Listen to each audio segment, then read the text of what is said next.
सर्वमंगल मांगल्ये शिवे सर्वार्थ साधिके शरणे त्र्यंबके गौरी नारायणी नमस्तुते। ओम श्री जगदम्बिकाय नमो नमः। ओम ऐं ह्रीं क्लीं चामुंडाय विच्चे। अब आप सुनिए श्रीमद् देवी भागवत पुराण की आगे की कथा। लोमस जी ऋषि जमदग्नि से बोले कि हे जमदग्नि, वह उतत्य वेदाध्ययन, जप, ध्यान तथा देवताओं की आराधना आदि कुछ भी नहीं जानता था। वह ब्राह्मण आसन, प्राणायाम और प्रत्याहार भी नहीं जानता था। वह भूत शुद्धि तथा कारण के विषय में भी कुछ नहीं जानता था। वह कीलक मंत्र, जप और गायत्री भी नहीं जानता था। उसे सम्यक रूप से सोच, स्नान विधि तथा आचमन तक का भी ज्ञान नहीं था। वह ब्राह्मण प्राण, अग्निहोत्र, वैश्वदेव, अतिथि सत्कार, संध्या वंदन, समिधा तथा होम आदि के विषय में भी नहीं जानता था। प्रातः काल उठकर वह किसी तरह सामान्य रूप से दंत धावन कर लेता था। तत्पश्चात शूद्र की भांति बिना मंत्र बोले ही गंगा में स्नान कर लिया करता था। दोपहर के समय वह अपनी इच्छा से वन के फल लाकर उन फलों को खा लिया करता था। उस मूर्ख को तो भक्ष्य और अभक्ष्य का भी ज्ञान नहीं था। वहां निवास करता हुआ वह ब्राह्मण सदैव ही सत्य भाषण करता था और वह झूठ कभी नहीं बोलता था। उसकी इस सत्यनिष्ठा से प्रभावित होकर लोगों ने इस ब्राह्मण का नाम सत्य तपा रख दिया। वह न तो कभी किसी का अहित करता था और न ही अविहित कार्य को करता था। वह यही सोचता हुआ निडर होकर उसी कुटिया में सोता था कि मेरी मृत्यु कब होगी। मैं इस वन में दुख पूर्वक जी रहा हूँ। मुझ मूर्ख के जीवन को धिक्कार है, अतः अब मेरा शीघ्र ही मर जाना ही उत्तम है। दैव ने ही मुझे मूर्ख बनाया है, अन्यथा इसका कोई और कारण मुझे जान नहीं पड़ता है। उत्तम कुल में जन्म ग्रहण करके भी मैंने अपना जीवन व्यर्थ ही गवा दिया। जैसे रूप संपन्न वंध्या स्त्री, फल रहित वृक्ष तथा दूध न देने वाली गाय, ये सभी निरर्थक होते हैं, ठीक उसी प्रकार मैं भी निष्फल कर दिया गया हूँ। मैं दैव को दोष क्यों दूं? निश्चित रूप से मेरा कर्म ही ऐसा था। मैंने पुस्तक लिखकर उसे किसी महात्मा ब्राह्मण को दान नहीं दिया। मैंने पूर्व जन्म में उत्तम विद्या का भी दान नहीं किया। इसीलिए प्रारब्धवश इस जन्म में मूर्ख और अधम ब्राह्मण हुआ हूँ मैं। मैंने किसी तीर्थ में तप नहीं किया और न ही साधुओं की सेवा ही की। धन दान से मैंने ब्राह्मणों की पूजा भी कभी नहीं की। इसी कारण से मैं ऐसा दुर्बुद्धि हुआ हूँ। मेरे साथ के बहुत से मुनि कुमार वेद शास्त्र में पारंगत हो गए, किंतु मैं न जाने किस दुर्विपाक से महामूर्ख ही रह गया।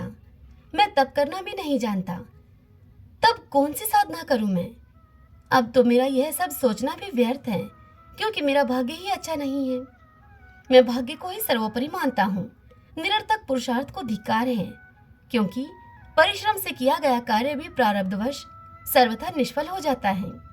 ब्रह्मा, विष्णु, शिव तथा इंद्र आदि सभी देवता भी काल के वश में रहते हैं, इसलिए काल सर्वथा अजेय है। दिन रात इस प्रकार के अनेक तर्क वितर्क करता हुआ वह द्विज गंगा के तट पर स्थित उस पावन आश्रम में रहता था। अब वह ब्राह्मण सर्वथा विरक्त हो गया और उस निर्जन वन में स्थित आश्रम में रहता हुआ शांत चित्त होकर अपना समय बिताने लगा। इस प्रकार निर्मल जल वाले उस वन में रहते हुए उस ब्राह्मण के 14 वर्ष बीत गए, पर उसने न तो कोई जप किया और न ही कोई आराधना ही की, न ही किसी मंत्र को वह जान सका। केवल उसने वन में रहकर काल क्षेम ही किया। वहां के लोग केवल उसके इस प्रसिद्ध व्रत को जानते थे कि यह मुनि सदा ही सत्य बोलता है, अतः वहां सब लोगों में उसका यह श्वेष फैल गया कि यह सदा सत्यवर्ती है और मिथ्याभाषी नहीं है। एक दिन की बात है, एक दिन आखेट करता हुआ एक महान मूर्ख निषाद अपने हाथों में धनुष बाण को लिए हुए उसी गहन वन में आ पहुंचा। यमराज के समान शरीर तथा भीषण आकृति वाला वह निषाद आखेट करते समय वध कार्य में बड़ा ही कुशल जान पड़ता था। उस धनुर्धरी किरात ने एक सुअर को अपना लक्ष्य करके बड़े जोर से खींचकर बाण चलाया। तब बाण से बिंधा हुआ वह सुअर भयभीत होकर भागता हुआ उसी मुनि के समीप जा पहुंचा।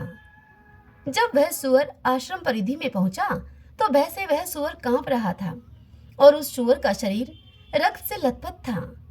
उस बेचारे सुअर की इस दशा को देखकर उस समय सत्यवर्ती मुनि अत्यंत ही दयाद्र चित हो गए। रक्त से सराबोर शरीर वाले उस आहत सुअर को अपने आगे से जाते हुए देखकर दया के अतिरेक से कांपते हुए मुनि ने बिंदु के रहित सारस्वत बीज मंत्र ए का उच्चारण किया। उन्हें इसके पूर्व न तो इस मंत्र का ज्ञान था और न ही उन्होंने कभी इसे सुना ही था। दैवी योग से ही उनके मुख से यह मंत्र निकल पड़ा। अब भी उन विमूढ़ को यह मालूम नहीं था कि यह सारस्वत बीज मंत्र है। वे महात्मा सत्यवर्ती मुनि वह तो उस घायल सुअर के शोक में डूबे हुए थे। इसी बीच बाण की पीड़ा के कारण अत्यंत संतप्त चित होकर तथा कांपते हुए शरीर वाला वह सुअर कोई दूसरा मार्ग न पाकर सत्यव्रत के आश्रम मंडल में प्रविष्ट होकर कहीं झाड़ी में जाकर छिप गया। थोड़ी देर के बाद कान तक खींचे हुए धनुष को धारण किए हुए दूसरे काल के समान विकराल देह वाला वह निषादराज भी उस सुअर को खोजता हुआ उस मुनि के निकट आ पहुंचा। वहां कुश के आसन पर बैठे हुए अद्वितीय सत्यव्रत मुनि को देखकर वह व्याध प्रणाम करके उनके सामने खड़ा हो गया और उन मुनि से पूछने लगा कि हे द्विजराज, वह सुअर कहाँ गया? मैं आपके सत्य भाषण के प्रसिद्ध व्रत को जानता हूँ, इसीलिए आपसे पूछता हूँ कि मेरे बाण से घायल हुआ वह सुअर किधर गया? मेरा सारा परिवार भूख से पीड़ित है। मैं उनकी क्षुधा शांति की इच्छा से ही यहाँ पर आया हूँ। हे विप्रेंद्र, विधाता ने मेरी यही जीविका निर्धारित की है।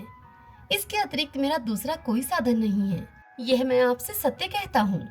अच्छे बुरे किसी भी उपाय से अपने परिवार का पालन पोषण तो निश्चित रूप से करना ही चाहिए। आप सत्यव्रत हैं, अतः मुझे अब आप सच सच बता दीजिए। मेरा सारा कुटुंब भूख से व्याकुल है, अतः हे विप्र, मैं आपसे पुनः पूछ रहा हूँ कि मेरे बाण से घायल हुआ वह सुअर किधर गया है? आप मुझे शीघ्र बता दें। उस व्याध के इस प्रकार बार बार पूछने पर महात्मा सत्यव्रत मुनि बड़े ही असमंजस में पड़ गए और अपने मन में सोचने लगे कि अब मैं क्या करूं जिससे कि मेरा सत्यव्रत नष्ट न हो और मुझे यह भी न कहना पड़े कि मैंने उसको नहीं देखा है। तुम्हारे बाण से घायल हुआ वह सुअर भाग गया, यह मिथ्या वचन मैं इस निषादराज से कैसे कहूँ? और यदि मैं इसे सच बता देता हूँ तो यह क्षुधा से आतुर होकर बार बार सुअर को पूछ रहा है, अतः यह उसे खोजकर अवश्य ही मार डालेगा। वह सत्य वास्तविक सत्य नहीं है जिससे कि किसी जीव की हिंसा होती हो, तथा वह असत्य भी सत्य ही है जो दया से युक्त हो। जिसके द्वारा प्राणियों का कल्याण हो वही सत्य है और जो इसके विपरीत है वह असत्य है। इन परस्पर विरोधी प्रसंगों में मेरा हित कैसे हो? अब मैं क्या उत्तर दूं इसे जिससे कि मेरी बात झूठी न हो? लोमश मुनि ने इतनी बात कहकर आगे कहा कि हे ब्राह्मण, ऐसा विचार करते हुए वे सत्यव्रत मुनि धर्म संकट में पड़ गए और व्याध को यथोचित उत्तर नहीं दे सके। बाण से आहत सुअर को देखकर मुनि सत्यव्रत के द्वारा जो करुणा युक्त ए शब्द उच्चारित हो गया था, उस अपने बीज मंत्र से प्रसन्न होकर भगवती शिवा ने उन्हें दुर्लभ विद्या दे दी। देवी के बीज मंत्र का उच्चारण करते ही मुनि सत्यव्रत के हृदय में समस्त विद्याएं प्रस्फुटित हो गई और वे उसी प्रकार कवि हो गए जिस प्रकार की पूर्व काल में महर्षि वाल्मीकि हुए। तत्पश्चात सत्यकाम, धर्मात्मा तथा दयालु ब्राह्मण सत्यव्रत ने अपने सामने खड़े हुए उस धनुर्धर व्याध से एक श्लोक इस प्रकार से कहा। वह बोले कि जो देखती है वह बोलती नहीं है, जो बोलती है वह देखती नहीं है। गज्जनों, यहाँ पर अभिप्राय आंख और वाणी से है। इतनी बात कहकर सत्यव्रत मुनि निषाद राज से आगे बोले, अतः अपने ही प्रयोजन की सिद्धि में तत्पर हे व्याध, तुम बार बार मुझसे यह क्यों पूछ रहे हो? उस मुनि के ऐसा कहने पर पशुओं का वध करने वाला वह व्याध उस सुअर से निराश होकर अपने घर को लौट गया। इस प्रकार वे सत्यव्रत नामक ब्राह्मण दूसरे वाल्मीकि के समान कवि हो गए और समस्त लोकों में प्रख्यात हो गए। तत्पश्चात उन सत्यव्रत ब्राह्मण ने सारस्वत बीज मंत्र का विधि पूर्वक जप किया और वे पृथ्वी तल पर पंडित के रूप में अत्यधिक विख्यात हो गए। अब ब्राह्मण लोग प्रत्येक पर्व पर उनका यशोगान करने लगे और मुनिगण उनके विस्तृत आख्यान की निरंतर प्रशंसा करने लगे। उनका महान यश सुनकर उनके परिवार के वे ही लोग जिन्होंने पहले उनको त्याग दिया था, उनके आश्रम में आकर विशेष आदर सम्मान के साथ उन्हें अपने घर ले गए। वेद व्यास जी इस कथा को सुनाते हुए राजा जन्माजय से कहते हैं कि हे राजन, उन आदिशक्ति तथा जगत की कारण स्वरूपा परा देवी की सदा ही भक्ति पूर्वक सेवा तथा पूजा करनी चाहिए। हे महाराज, आप मेरे द्वारा पहले ही बताए गए सर्व काम प्रदायक अम्बा मक का अनुष्ठान वैदिक विधि के अनुसार नित्य नियम पूर्वक कीजिए।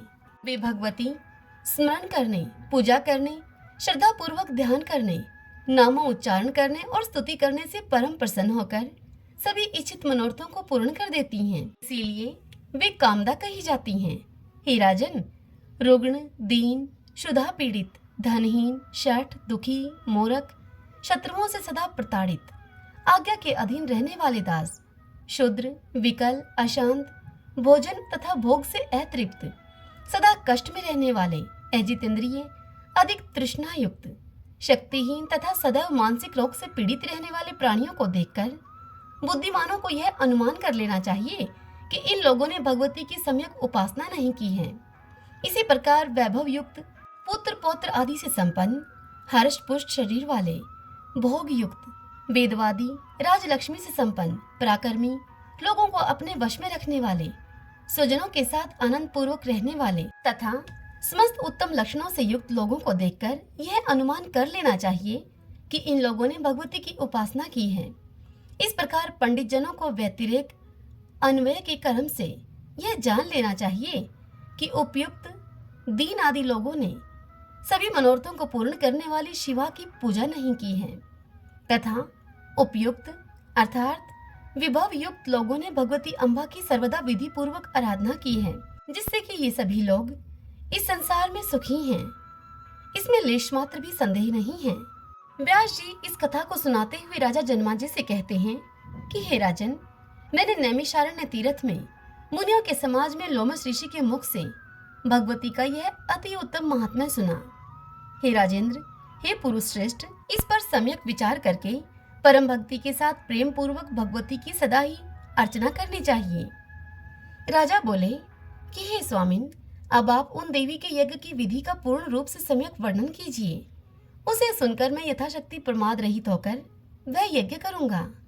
उस यज्ञ की पूजा विधि, उसके मंत्र, होम द्रव्य, उसमें कितने ब्राह्मण हो और दक्षिणा कितनी हो, कैसी दक्षिणा हो, इन सभी के बारे में निसंकोच बताइए। यह सुनकर व्यास जी बोले कि हे राजन, सुनिए, अब मैं आपसे देवी के यज्ञ का विधान पूर्वक वर्णन करूंगा। अनुष्ठान में विहित कर्म के अनुसार यह यज्ञ सात्विक, राजस तथा तामस भेदों से सदा ही 3 प्रकार का समझा जाना चाहिए। मुनियों के लिए सात्विक यज्ञ, राजाओं के लिए राजस यज्ञ, राक्षसों के लिए तामस यज्ञ, ज्ञानियों के लिए निर्गुण यज्ञ और वैराग युक्त लोगों के लिए ज्ञान में यज्ञ कहा गया है। मैं आपसे विस्तार पूर्वक वर्णन कर रहा हूँ। जिस यज्ञ में देश, काल, द्रव्य, मंत्र, ब्राह्मण तथा श्रद्धा ये सब सात्विक हों, उसे सात्विक यज्ञ कहा गया है। हे भूपाल, यदि द्रव्य शुद्धि, क्रिया शुद्धि और मंत्र शुद्धि के साथ यज्ञ संपन्न होता है, तब पूर्ण फल की प्राप्ति अवश्य होती है, अन्यथा नहीं होती। अन्याय के द्वारा उपार्जित किए गए धन से यदि पुण्य कार्य किया जाता है, तो उस पुण्य कार्य को करने से इस लोक में यश की प्राप्ति नहीं होती, नहीं उसका कोई फल परलोक में ही मिलता हो। इसीलिए न्याय पूर्वक उपार्जित धन से ही सदा पुण्य कार्य करना चाहिए। ऐसा कार्य इस लोक में कीर्ति तथा परलोक में आनंद के लिए होता है। हे राजन, आपके सामने इसका प्रत्यक्ष प्रमाण है।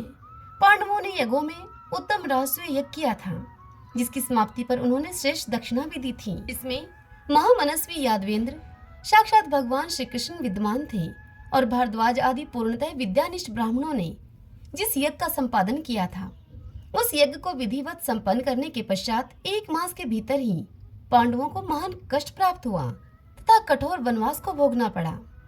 द्रौपदी का अपमान हुआ, युधिष्ठिर की जुए में पराजय हुई, पांडवों को वनवास हुआ और उन्हें तरह तरह के घोर कष्ट मिले। तब यज्ञ से होने वाला फल कहाँ चला गया? महामनस्वी पांडवों को राजा विराट की दास्ता करनी पड़ी और नारियों में श्रेष्ठ द्रौपदी को कीचक ने प्रताड़ित किया। उस संकट काल में विशुद्ध हृदय वाले ब्राह्मणों के आशीर्वाद कहाँ चले गए थे और कृष्ण की भक्ति कहाँ चली गई थी? जिस समय परम सुंदरी पतिव्रता द्रौपदी को बाल पकड़कर घसीटा जा रहा था, उस समय उस बेचारी द्रौपदी की किसी ने भी रक्षा नहीं की। जिस यज्ञ में देवाधीश भगवान श्री कृष्ण रहे हों और जिस यज्ञ के कर्ता धर्मराज युधिष्ठिर हों, उस यज्ञ का विपरीत फल मिलने का कारण अवश्य ही धर्म के अनुष्ठान में कोई कमी रही होगी, ऐसा समझना चाहिए। यदि कहा जाए कि प्रारब्ध ही ऐसा था तो सभी शास्त्र निष्फल हो जाएंगे और वेद मंत्र तथा अन्य धर्म ग्रंथ निरर्थक सिद्ध होंगे, इसमें संशय नहीं है। प्रारब्ध तो अवश्यम भावी है। इस कथन को यदि स्वीकार कर लिया जाए तो सभी साधन निष्फल और सभी उपाय व्यर्थ हो जाएंगे। सभी वेद शास्त्र अर्थवाद के रूप में परिणित हो जाएंगे, सभी क्रियाएं निरर्थक हो जाएंगी और स्वर्ग प्राप्ति के लिए तप तथा वर्ण धर्म सभी व्यर्थ हो जाएंगे। केवल प्रारब्ध को ही हृदय में धारण करने से सभी प्रमाण व्यर्थ हो जाएंगे। अतएव भाग्य तथा उपाय दोनों को मानना चाहिए। कर्म करने पर भी यदि विपरीत परिणाम प्राप्त होता है तो पंडित शिरोमणि विद्वानों को सोचना चाहिए कि कार्य करने में कोई कमी अवश्य ही रह गई थी। कर्मशील विद्वानों ने कर्तृ भेद, मंत्र भेद तथा द्रव्य भेद से उस कर्म को अनेक प्रकार वाला बताया है। पूर्व काल में इंद्र ने यज्ञ में आचार्य के रूप में विश्व रूप का वर्णन किया था। उस विश्व रूप ने अपने मातृ पक्ष के दानवों के हितार्थ विपरीत कार्य किया। देवताओं तथा दानवों दोनों का कल्याण हो, ऐसा बार बार कहकर उसने मातृ पक्ष के जो असुर थे उनकी भी रक्षा की। तदंतर दानवों को अत्यंत हष्ट पुष्ट देखकर इंद्र कुपित हो उठे और उन्होंने तत्काल ही अपने वज्र से उस विश्व रूप के सिर काट दिए। इससे यह निसंदेह सिद्ध हो जाता है कि कर्ता के भेद से विपरीत फल हो जाता है। यदि इसे न माने तो ठीक नहीं, क्योंकि पांचाल नरेश द्रौपद ने रोष पूर्वक द्रोणाचार्य के नाश के निमित्त एक पुत्र उत्पन्न होने के लिए यज्ञ किया था। इसके परिणाम स्वरूप यज्ञ वेदी के मध्य भाग से धृष्टद्युम्न तथा द्रौपदी ये दोनों उत्पन्न हुए। पूर्व काल में जब महाराज दशरथ ने पुत्रेष्टि यज्ञ किया तो उन पुत्रहीन राजा दशरथ के भी 4 पुत्र उत्पन्न हुए। अतः हे नृपश्रेष्ठ, युक्ति पूर्वक किया गया कोई भी कार्य हर प्रकार से सिद्धि प्रदान करने वाला होता है और युक्ति पूर्वक न किया गया कार्य सर्वथा ही विपरीत फल को प्रदान करने वाला होता है। जैसे पांडवों के यज्ञ में किसी दोष के कारण ही उन्हें विपरीत फल मिला और जुए में वे हार गए। हे राजन, युधिष्ठिर सत्यवादी तथा धर्मपुत्र थे।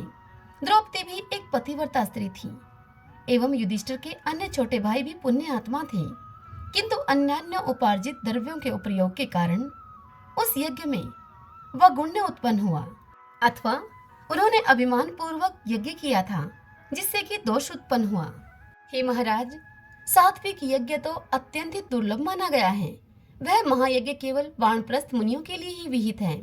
हे राजन, तप में तत्पर जो लोग नित्य न्याय पूर्वक अर्जित किए गए द्रव्य पदार्थ, वन, फल मूल तथा ऋषियों का सुसंस्कृत सात्विक आहार ग्रहण करते हैं, ऐसे तपस्वियों के द्वारा नित्य अति श्रद्धा के साथ पुरोडाश से संपादित किए जाने वाले समंत्र तथा योपवीन यज्ञ परम सात्विक यज्ञ कहे गए हैं।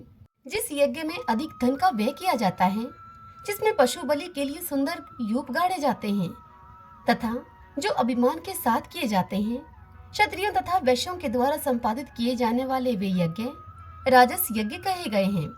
महात्माओं ने दानवों के द्वारा किए जाने वाले यज्ञों को तामस कहा है। ऐसे यज्ञ क्रोध भावना के साथ किए जाते हैं, अहंकार को बढ़ावा देने वाले होते हैं, ईर्ष्या पूर्वक किए जाते हैं और बड़ी साज सज्जा तथा क्रूरता के साथ संपन्न किए जाते हैं। मोक्ष की कामना करने वाले विरक्त मुनि महात्माओं के लिए सर्व साधन संपन्न मानस यज्ञ बताया गया है। अन्य सभी यज्ञों में कुछ भी कमी हो सकती है, क्योंकि वे द्रव्य, श्रद्धा, कर्म, ब्राह्मण, देश, काल तथा अन्य द्रव्य साधनों से संपन्न किए जाते हैं।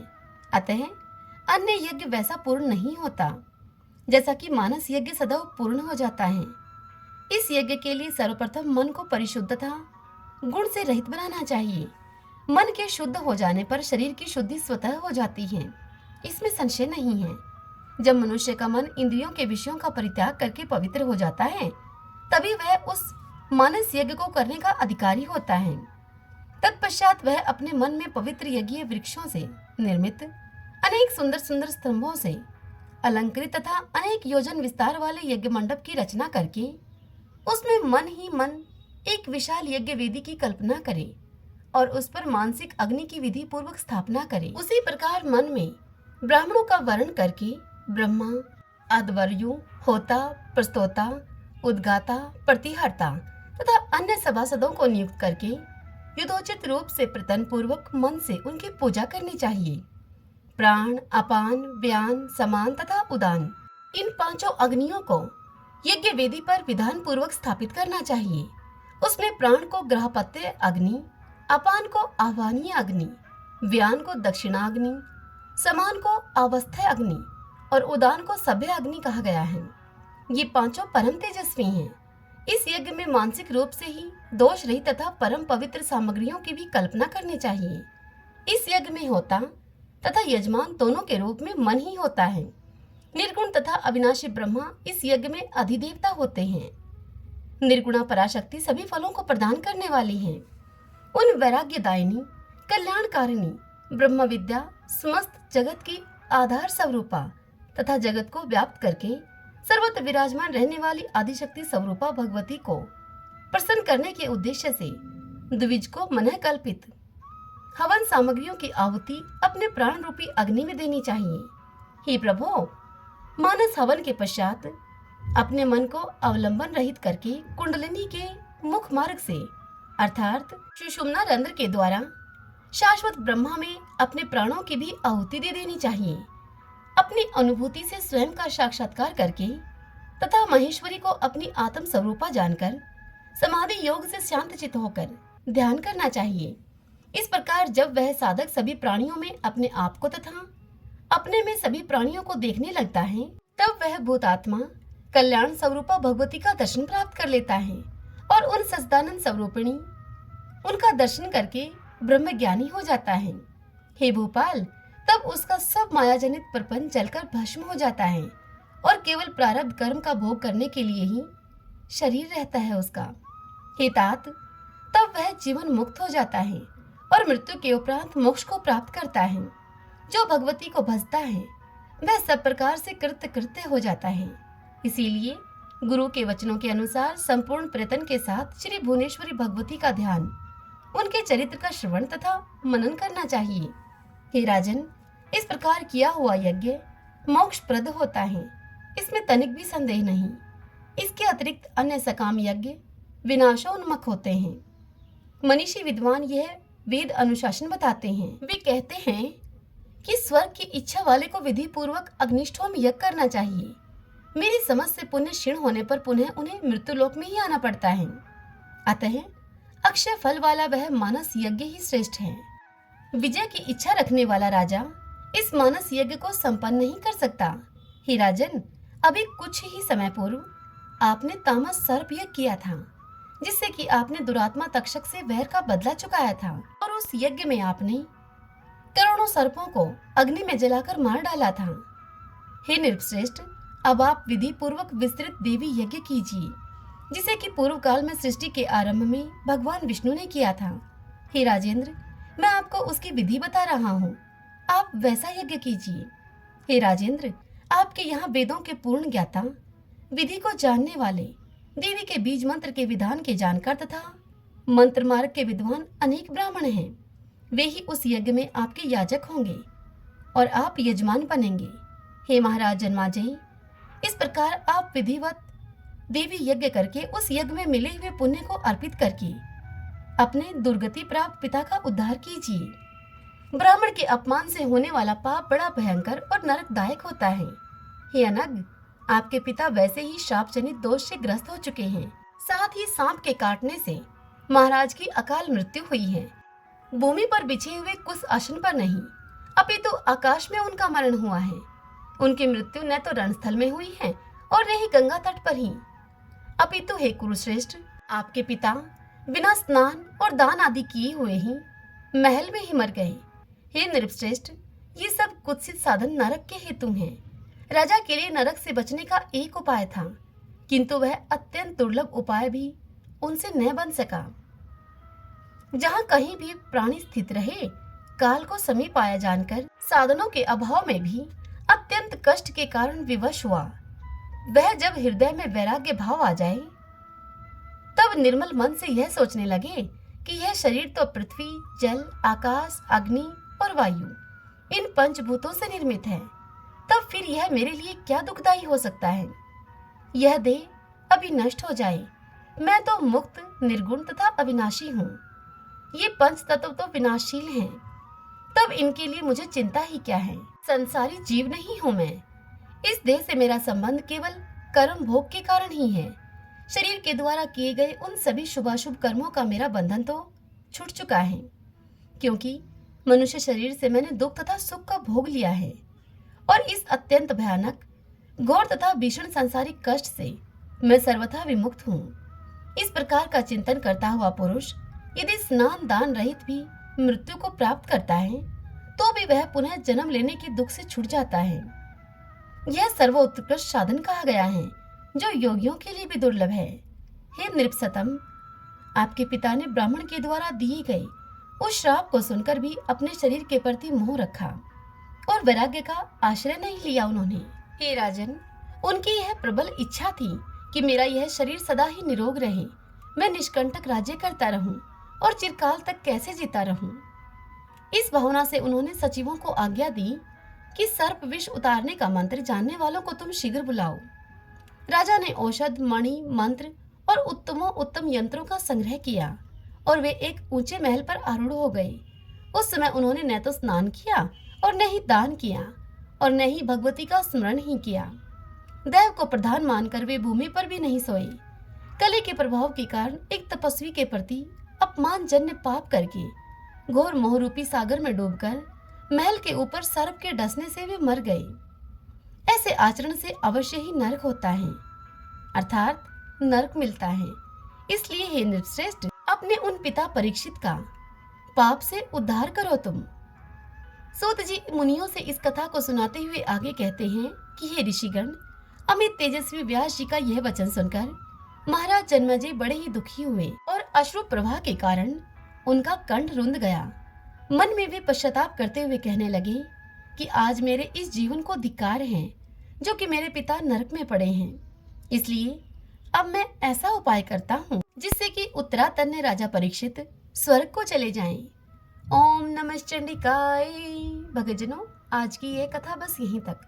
इससे आगे की कथा हम कल अगले अध्याय में सुनेंगे। जय माता दी।